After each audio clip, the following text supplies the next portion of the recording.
Meu nome é George Matsas, eu trabalho no Instituto de Física Teórica da Unesp e o meu interesse de pesquisa é a interface entre a mecânica quântica e a relatividade.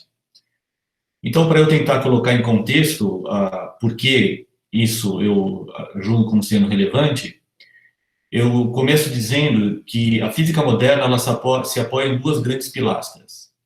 Uma pilastra é a pilastra da relatividade, que define o espaço-tempo aonde todos os protagonistas de todas as teorias atuam, e a outra pilastra é a mecânica quântica, que determina as regras do jogo que esses protagonistas que atuam precisam usar. Acontece que até 1905, quando o espaço-tempo em 1905 foi revolucionado, o conceito de espaço-tempo foi revolucionado em 1905 por Albert Einstein, que substituiu o conceito antigo, que era o de Galileu, onde espaço e tempo eram absolutos, por um novo conceito, um conceito em que espaço e tempo eram emaranhados. Mas ainda assim havia uma coisa em comum com o espaço-tempo de Galileu. O espaço-tempo de Einstein, de 1905 de Einstein, que hoje é chamado espaço-tempo de Minkowski, era um espaço-tempo rígido. Por rígido, eu quero dizer o seguinte, ele não evolui, ele era um palco de fundo fixo, onde todos os protagonistas eles atuavam. Por protagonistas, eu quero dizer partículas, planetas, nós mesmos e qualquer outra entidade no universo. Acontece que isso foi mudado de maneira radical em 1915, quando Albert Einstein, o próprio Albert Einstein, então 10 anos depois ele descobrir a relatividade especial, que deu origem a esse espaço-tempo de Minkowski, que eu me referi anteriormente, ele mostra que o espaço-tempo não é rígido, mas ele é como se fosse uma cama elástica, flexível, e ele acaba sendo deformado pela presença de matéria e energia do universo.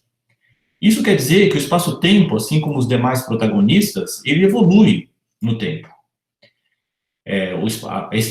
Esse palco de fundo, esse palco onde todos os protagonistas evoluem e atuam, todos eles, de uma maneira combinada e harmônica, eles vão evoluindo no tempo. Bom, acontece que quem nos diz como que as coisas devem evoluir, quem nos diz quais são as regras com as quais todas as entidades físicas evoluem é a mecânica quântica. Então, há uma certa obrigação de tentar descrever a evolução não só dos outros protagonistas, como os elétrons e prótons, etc., pela mecânica quântica, mas também do próprio espaço-tempo. E isso é um grande problema. Nós não, há 50 anos ou mais de 50 anos, se tenta descrever a evolução desse palco de fundo, do espaço-tempo, ou descrever a evolução desse palco de fundo por meio da mecânica quântica e as pessoas têm fracassado. Há diferentes tentativas para se resolver isso, mas aqui eu tenho privilegiado de uma maneira bastante, digamos, convicta, é um tratamento mais modesto, em que você trata de conceitos conhecidos e, a partir desses conceitos conhecidos, tenta construir ou tenta ter insights ou vislumbres do que poderá ser essa teoria que harmonizará a mecânica quântica com a teoria de espaço-tempo, que é a relatividade geral.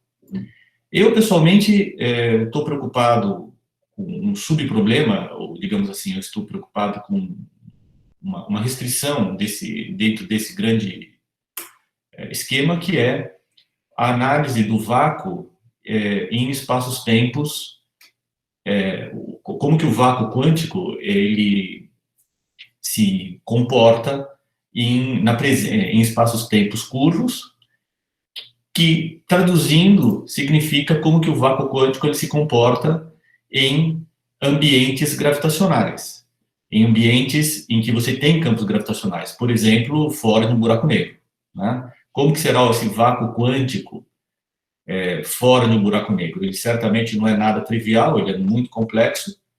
É isso que deu origem, alguns de vocês já devem ter ouvido falar na radiação Hawking, de que buracos negros vindos do colapso estelar, eles acabam evaporando, emitindo partículas elementares, porque no colapso da estrela, esse colapso que leva a um buraco negro acaba perturbando o ambiente o ambiente quântico e, portanto, o vácuo, e isso acaba se refletindo na criação de partículas que são irradiadas para o infinito, né?